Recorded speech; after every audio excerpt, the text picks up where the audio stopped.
1000 साल पहले और उससे भी पहले हमारा हिंदुस्तान दुनिया के सबसे समृद्ध देशों में गिना जाता था। इसे यूं ही सोने की चिड़िया नहीं कहा जाता था। इसके पीछे एक बहुत बड़ा कारण था। हमारे देश की सबसे बड़ी ताकत थी इसकी धरती और इसका मौसम, जहां एक ही साल में हर तरह के मौसम देखने को मिलते थे।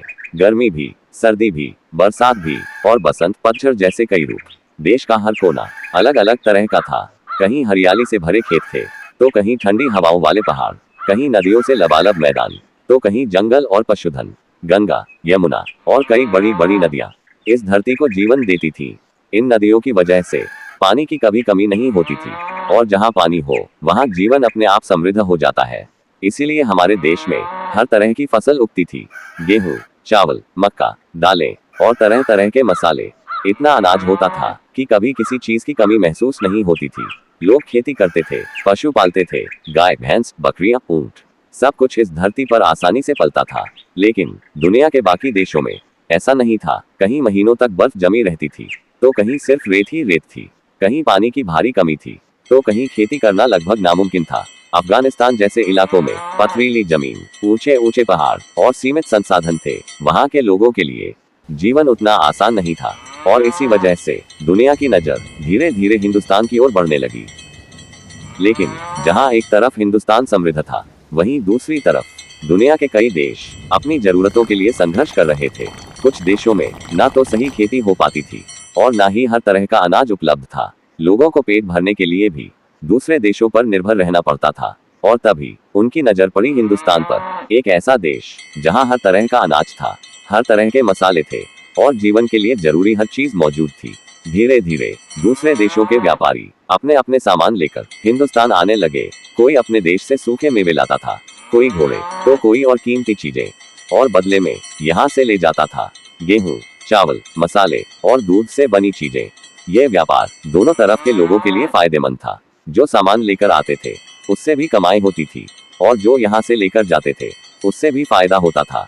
यानी हिंदुस्तान सिर्फ एक देश नहीं, बल्कि पूरी दुनिया के लिए एक बड़ा व्यापारिक केंद्र बन चुका था। और इसी रास्ते से दुनिया के अलग अलग लोग धीरे धीरे इस देश को समझने लगे। लेकिन इन व्यापारियों में कुछ लोग ऐसे भी थे जो सिर्फ व्यापार करने नहीं आते थे।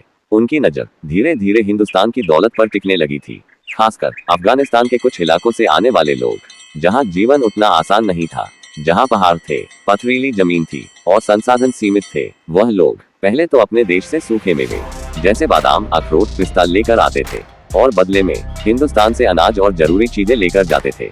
लेकिन धीरे धीरे उन्होंने एक और चीज नोटिस की कि यहाँ के लोग बहुत ही सीधे साधे हैं, अपने काम में लगे रहते हैं, भगवान की भक्ति में विश्वास रखते हैं, और किसी से बैर नहीं रखते। उनकी जिंदगी में लालच कम और सादगी ज्यादा थी। यही सादगी कुछ लोगों की नजर में कमजोरी बनती जा रही थी, और यहीं से धीरे धीरे कहानी ने एक नया मोड़ लेना शुरू किया। धीरे धीरे कुछ लोगों की सोच बदलने लगी।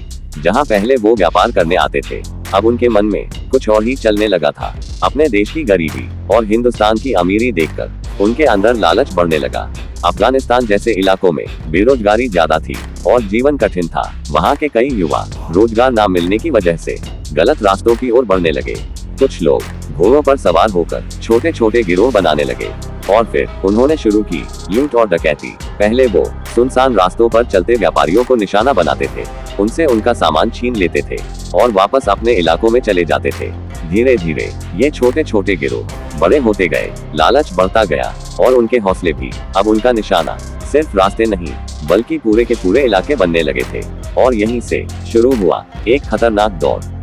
अब उन छोटे छोटे गिरोहों का हौसला काफी बढ़ चुका था। पहले जो लोग छुपकर लूट करते थे, अब खुलकर झुंड बनाकर आने लगे। उनकी नजर अब हिंदुस्तान के उन इलाकों पर थी जो सबसे ज्यादा समृद्ध थे, और सबसे पहले उन्होंने रुख किया लाहौर की तरफ, जहां खेत भरे पड़े थे, अनाज की कोई कमी नहीं थी, और लोग अपने काम में मग्न रहते थे।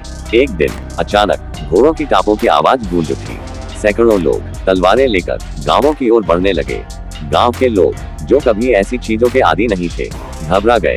कुछ समझ ही नहीं पाए कि आखिर हो क्या रहा है, और देखते ही देखते लूटपाट शुरू हो गई। अनाज लूट लिया गया, पशु छीन लिए गए, और लोगों में डर फैल गया। ये सिर्फ एक हमला नहीं था, बल्कि एक शुरुआत थी, एक ऐसे दौर की जहां डर धीरे धीरे पूरे देश में फैलने वाला था। उनकी हिम्मत इतनी बढ़ गई थी कि वो दिन दहाड़े खुलेआम लूटपाट करने लगे।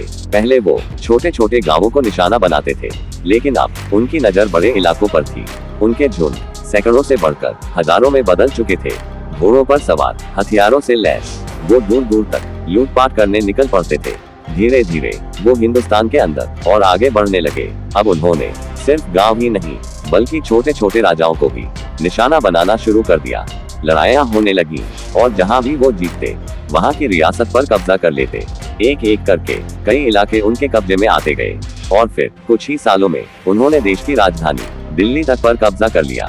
दिल्ली पर कब्जा होते ही सब कुछ बदल गया।